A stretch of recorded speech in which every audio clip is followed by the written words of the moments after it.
Fraction instruction in middle school and elementary school often focuses on learning procedures, such as helping students know when to cross-multiply or when to invert and multiply.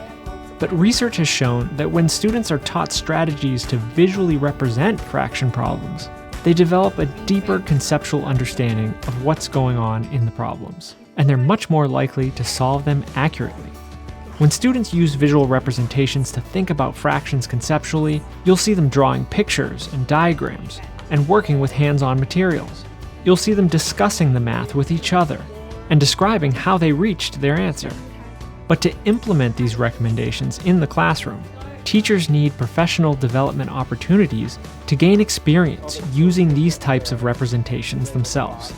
To help teachers bring these types of experiences to their students, we developed 6 professional development modules for 6th grade teachers, along with supporting resources that are based on the What Works Clearinghouse Practice Guide for developing effective fraction instruction for kindergarten through 8th grade.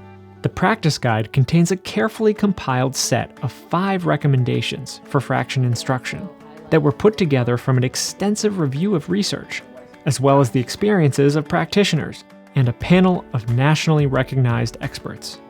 Often, it's difficult to translate research to practice. So in this toolkit, we provide clear, accessible examples of how teachers can bring these recommendations into the classroom.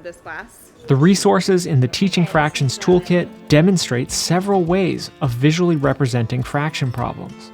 There are also formative assessments that help teachers identify areas where students are struggling.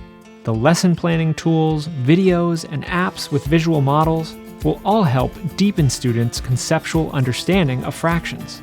This is not a new curriculum or program. It's a set of resources to support teacher learning that includes research-based strategies that teachers can integrate into their current practice and curriculum. The Teaching Fractions Toolkit is also not just a professional development curriculum. It also includes several resources and tools for leaders. For example, the toolkit includes resources to support the facilitation of the professional development. It includes overviews of the Fractions Practice Guide and of the progression of fraction learning across grades, as well as a tool for assessing district conditions for implementing the recommendations. Visual representations has really made a difference for me in the classroom in helping students reach kind of the next level of understanding with fractions.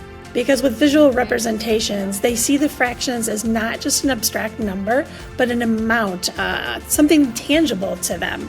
So that when we're multiplying, when we're finding half of a third, they understand that they're seeing on their paper that a half is a part of something. And when you're finding a third of that, it's going to become even smaller.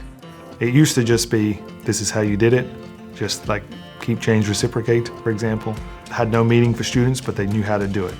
Now with visual representations and manipulatives, students understand why the answer is greater or less than, depending upon what the problem is. But they can get a better understanding as to why the answer is what it is.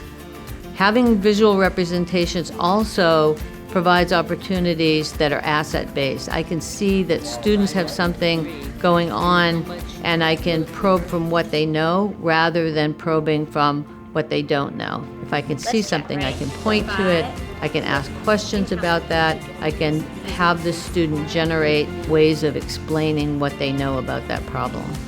So to me, giving those tools to kids now, early when they're right in the middle of learning things for the first time, I think will help the longevity of their understanding of math and how to apply their math to whatever they decide to do in their career.